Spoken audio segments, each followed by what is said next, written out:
Presidente, ao longo das últimas semanas, muita gente analisou a quantidade de prefeituras que o PSD elegeu em 2024, mais de 880. E aí eu quero perguntar para o senhor, qual é o motivo de tamanho resultado no pleito municipal?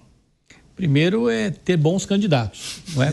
Um bom candidato tem maior chance de ganhar a eleição. E por que o PSD tem tão bons candidatos assim? Olha, nós tivemos 52% de aproveitamento. Nós lançamos aproximadamente 1.800 candidatos e elegemos 900. 900 e pouco, porque tem alguns subjúdice. Sim. Então, mostra primeiro que as decisões, as escolhas foram acertadas. Depois, um partido ele vive de bons programas, um partido vive de boas ideias e um partido vive também de bons nomes.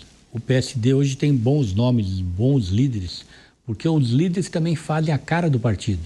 Você fala em PSDB, você lembra de Fernando Henrique Cardoso, de Mário Covas, de Franco Montoro, Zé Serra, não é? Você fala de PT, você lembra do Lula.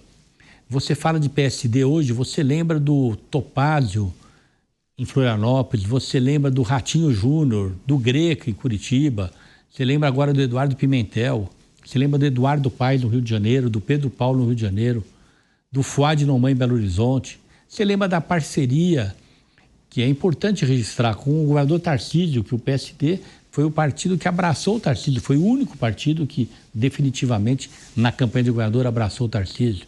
Lembra do Otto Alencar, do Antônio Brito, do nosso prefeito Braide de São Luís e de alguns outros que evidentemente atraem bons quadros, não é? E isso acabou gerando esse resultado e é evidente que agora aumenta a responsabilidade, não é? Afinal de contas, acabou a campanha, agora é hora de trabalhar. E quem não trabalhar direito, evidentemente vai desprestigiar o partido, fragiliza as pessoas, os líderes, os prefeitos mesmo, mas também o partido. Vamos lá, Piper.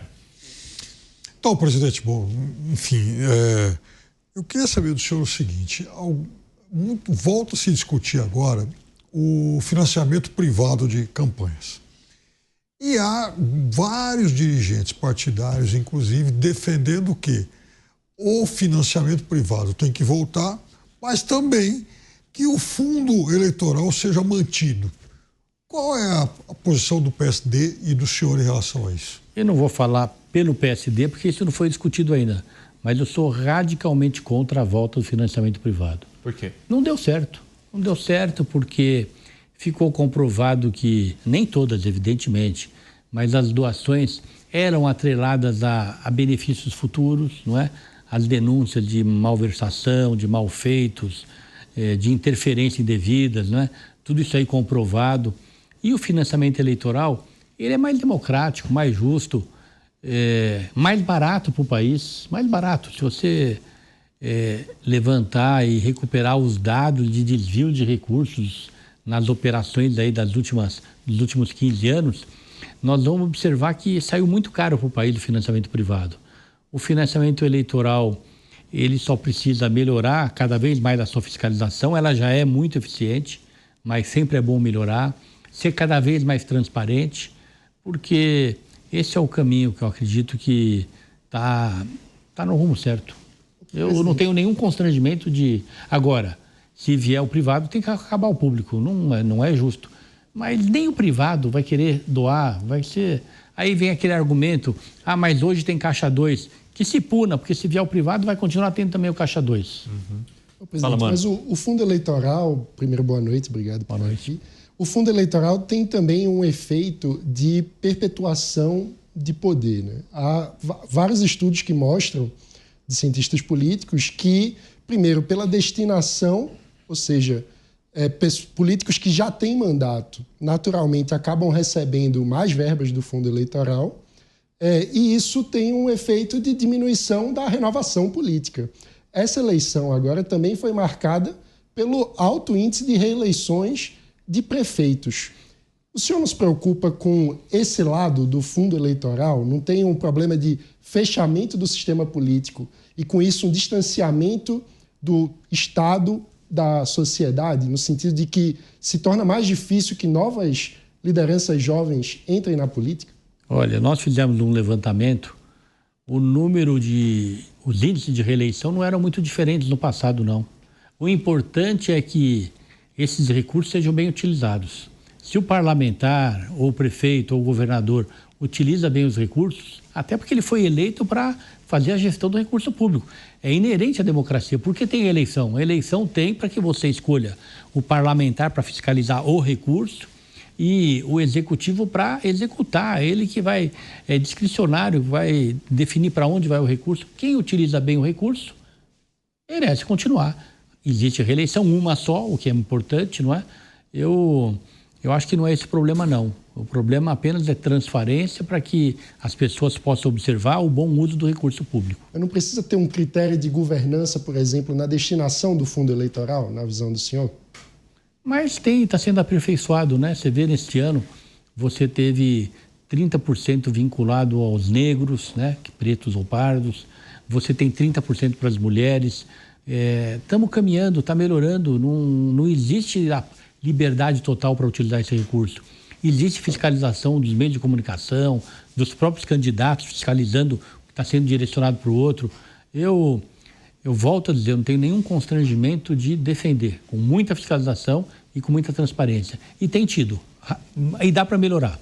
Bom, vamos à pergunta da Dora Kramer, lá no Rio de Janeiro. Boa noite, ministro. O senhor sempre disse que no plano estadual o seu projeto era a reeleição do governador Tarcísio de Freitas. E o senhor continua mantendo essa posição. E aí eu pergunto, qual é o seu plano para, no âmbito nacional, em 2026, para essas eleições presidenciais? E não vale dizer que é muito cedo, porque o senhor é conhecido por ser um político de planejamento a longo prazo. Ela pergunta e já estima a resposta e já te alerta, não adianta. Mas a vantagem é que está gravado e não tem tréplica. E aí, presidente? Olha, o sonho de qualquer partido é ter candidatura própria, né? O sonho de qualquer partido. O partido nasce para ter candidatura própria. E quero dizer para vocês, eu trabalhei muito, eu até me considero um dos responsáveis pela aprovação da lei que impediu a coligação nas eleições proporcionais, para vereador, para deputado estadual, para deputado federal. E também pela volta da cláusula de desempenho.